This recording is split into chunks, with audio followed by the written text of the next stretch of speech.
Yo, what's good? Today I'm bringing y'all a video on tips and tricks on MLB Rivals. Just some of the things that I've learned to try to be a guide to newcomers and people that found the game, like the game, and is joining. Just a little bit overwhelmed or confused by all the currencies. Just like the overwhelmingness of the UI, and try to explain some of the things as best as I can. I'm not gonna go too in depth just because that would make the video really long, but I'm gonna just run over some quick things. So we're gonna start with the main menu. Over here, you got your play. This is how you play the game. You have the league mode, which is like pennant race and the divisional, and it's, just going through the game. Just your basic, I'd say PVE of the game. Over here you have events. It's the event tab. These are the events that you can play. This is the event shop. This is basically the event shop is kind of self-explanatory. Use the currency that you get from all of these events, these specific events, and you can go to the event shop for each of their. Each event has their own currency that you can use towards that specific event shop. Essentially, you have ranked battle.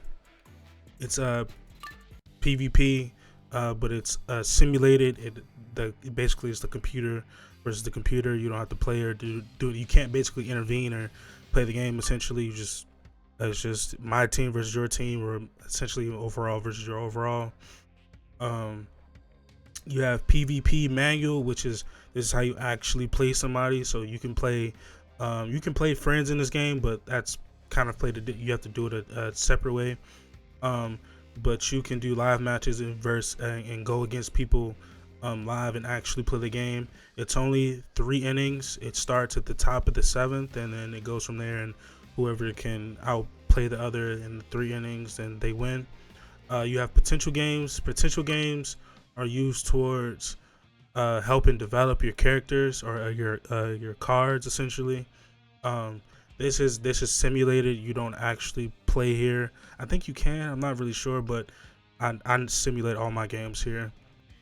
But this isn't really like necessarily a game mode. This is just more so just used towards the development of your cards. You have rival series. Not really sure what this mode is necessarily as far as the rival part, but it's another simulated mode. You play, you can help. It helps you earn rewards and little things to help you progress in the game. RBI battle, it's pretty self-explanatory. It's a battle where I'm pretty sure you go against other people's other people, but it's not necessarily simulated. It's more so, it is simulated, but it's not.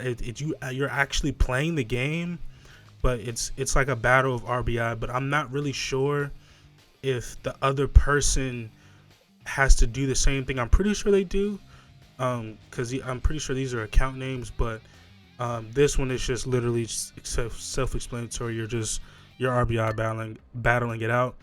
Ranked slugger is kind of like your home run derby. You're just trying to hit home runs and see who can get the highest score. This is my highest score.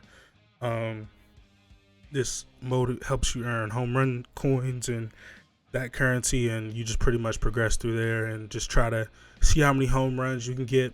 The better you can hit the ball, the better score you get, essentially, and it just builds up from there. And obviously you build your player.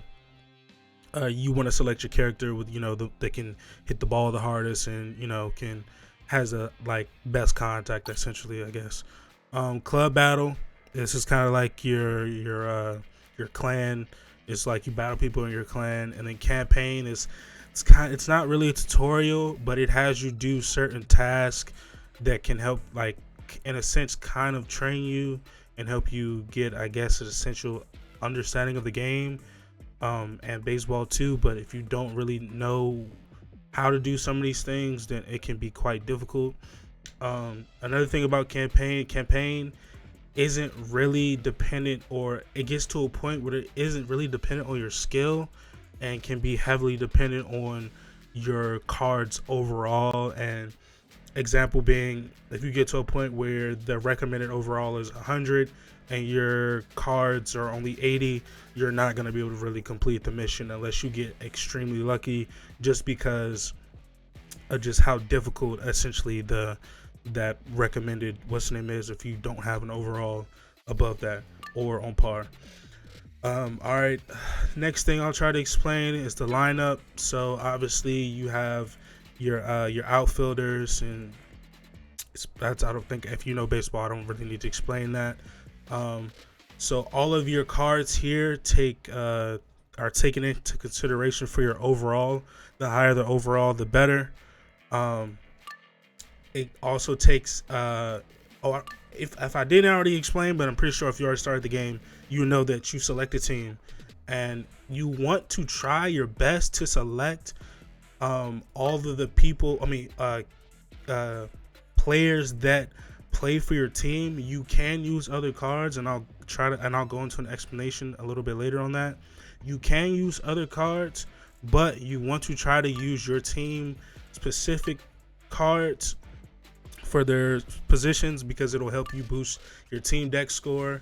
And then the special deck score has to do with your primes, your sigs, your impacts over using live or season cards.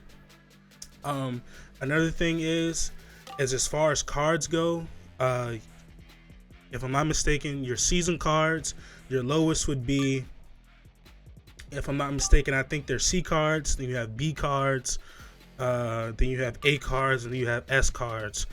And then you also have live cards. Live cards, I'm pretty sure, are either on par or better than season.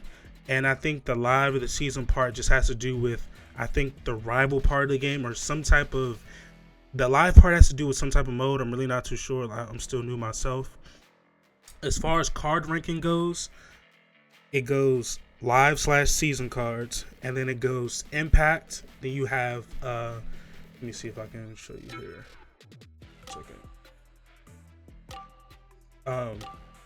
So you have live/season, then you have impact, then you have primes, then you have SIGs, then you have SIG blacks, and then you have Hall of Fame cards, and then you have moment cards. But I'm not really sure where moment cards and the outliers like these, I'm pretty sure this is a moment card. I'm not really sure where these lay among the rank. But when you're going, if you are using one of these cards, I would try to go for the best overall, base overall for the position that you want, and obviously the team that you team specific cards. And as far as, let me see. As far as using, like I said earlier, you can use other teams' cards, but if you're going to do that, you want to try to obtain what you call they're called free agent cards. Now, you don't want, if you have the ability to, or if you're not sure, or you're looking at a free agent card for the team you selected, you don't want a free agent card for a team.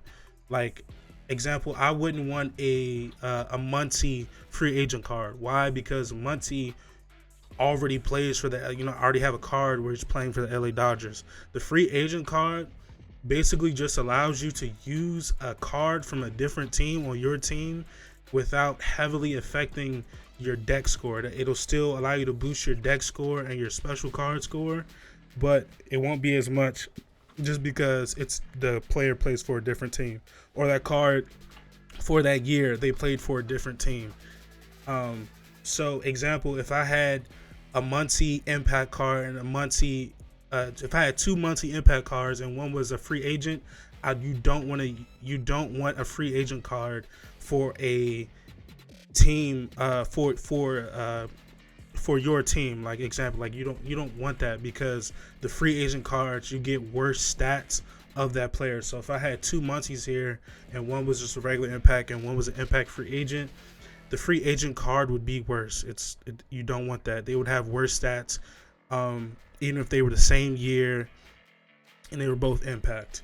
The free agent part just allows you to use a player from a different team, and that will help boost will help boost your team deck score. Especially, you know, if you really like that player and you want them to be on your team without heavily affecting your team deck and your overall, then, you know, you can do that. Let me see. Another part that I think people may not be or may be a little confused on is the currency. These are your points, these are your stars, and these are your balls. Balls basically let you play the game. You can't play this game, or you can play some aspects of the game without balls, but balls let you play league mode. They let you play event games. They let you play ranked slugger. They let you play potential games. And I think, if I'm not mistaken, RBI. Let me see. Do you need it for? No, you don't need it for RBI battle. So RBI battle, ranked battle, live match, rival series, and campaign. You don't, and I think pretty sure club battle. You don't need balls to play the game. As for stars, save your stars. When it comes to the scouting, don't use your stars unless you have a lot of them, like 30, upwards of 40 to 60,000 stars. Example being, if I already have this card, but let's say I want a Yamamoto, right? To get Yamamoto, the focus player, I would have to spend a crap ton of stars. I would have to spend I can't even do the math in my head right now, but I would basically, you would have to save up to guarantee that you're going to get Yamamoto. It's not a guarantee. Like, if I spend 300 stars here, there's no guarantee that you're going to get him. It's a chance. So if you really see a player here that you really want for your team, or a prime, or whether it be a moment card, yes. So you would want to save up your stars, and then you would want to spend it on that. But you can spend your stars on here. It's not really useful because you can get cards that you can use. Example being, I can auto scout here. Event cards are rare than special cards. You get special cards more often. You're gonna get advanced scout cards heavily.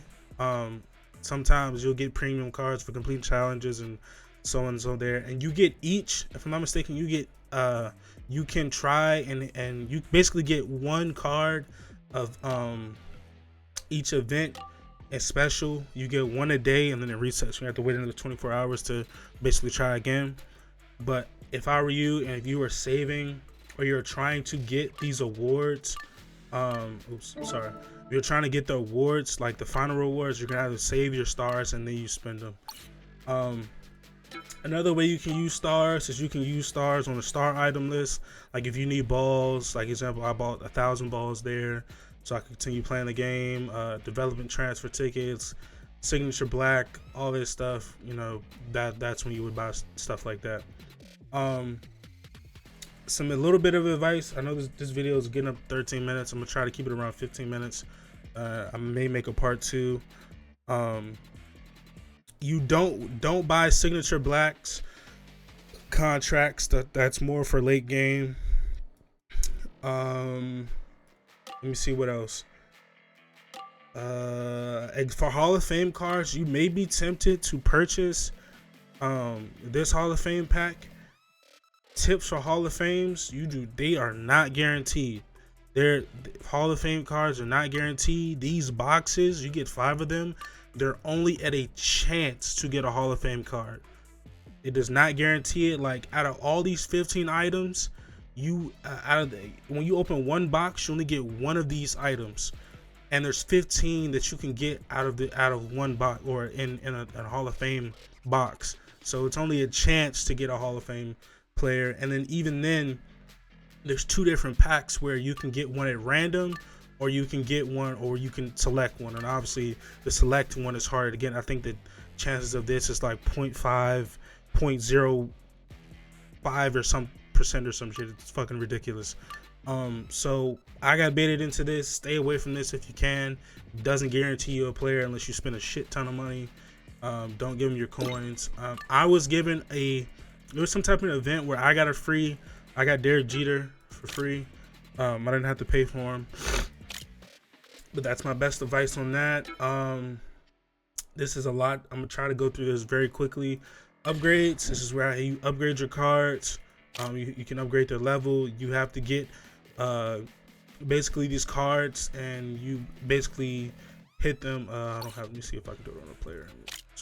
You basically select them, and then you upgrade them. And even this is chance based. It's like a chance to upgrade it. So this at his level 6 on the way to 7 with 5 cards selected, he has a 46% chance. There's a 46% chance that this upgrade will go through. So that's how you upgrade cards. This is training. I can't upgrade any of my best cards because they're all maxed out, but this is just putting XP. There's no chance here. It's guaranteed that it's gonna upgrade. So you just select all the cards and upgrade. These two work in tandem. So does Trainer Boost. Trainer Boost is basically a chance that you boost a card to be able to upgrade it at another level, and that works in tandem with this. So if I'm on 15 and 15, as say here, I can't boost them anymore. The Trainer Boost would allow me to upgrade them. If it goes through, it would allow me to upgrade them to level 16, and then I could use XP. Trainer reallocation is you just are able to reallocate the stats to a different part, and it'll take it away from a different place. Limit break, after you finish maxing out, or not maxing, but after you finish upgrading your card to a certain point, you have to limit break them. So example, I have a 2014 Kershaw here. If I wanted to, I could use my 2015 Kershaw to limit break and to be able to upgrade them even more, and so and so. Development transfer is how I had 2014 Kershaw here, and I had him and I upgraded him, and I want to transfer him to my signature Kershaw 23 card. I could do that. By the way, SIGs, if you a worst year SIG is better than a best year prime. SIGs are always going to be better than your primes, just because even at their worst fucking year, just because you can boost them and upgrade them way more. Potential, I explained this earlier. Potential, it just helps you play games, auto sim games, to get these points to upgrade full swing, clutch, steal, outside, whatever it could be. It ranges depending on the player or depending on the card or rarity. Special training, pretty sure this just boosts some of the stats, if I'm not mistaken. Pretty sure that's what that does. Change skill, you can change the skill of your player. There's a shit ton of them. You can change them at random. You can lock the level. S tier is the highest, C tier is the worst. Transcend, I still don't fully understand this myself, but there's it's just another fucking complex shit where you have to like get a certain shit. If you want a better a guide on Transcendence, there's an in-game guide, and if you go into the game, it's right here. It kind of explains it. It's kind of a shit show. It's kind of confusing as fuck, but it's the best way I could really understand it. Rarity boost, you can use coins to upgrade to basically boost like impact card to a prime card, and a prime card to a signature, but they require what currency is this? Ultimate coins, but I don't have any that I could boost right now, even if I wanted to. So yeah, that's over the manage. I don't think I really need to go over these. Most of these are kind of self-explanatory. These are your missions. Every time you get a chance and that has a dot over it, or the notification, just go over it, claim all, just get that done. Some of these will probably be locked for you early players, or if you're brand new, it won't be unlocked. Workshop is how you craft different items in the game.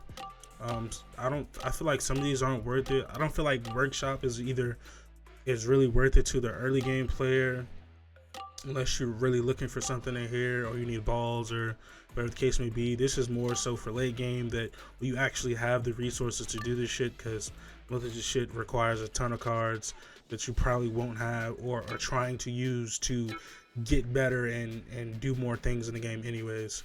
This is your Hall of Fame section. You probably won't see this for a while, so I won't even bother explaining that. and this is your main player progression.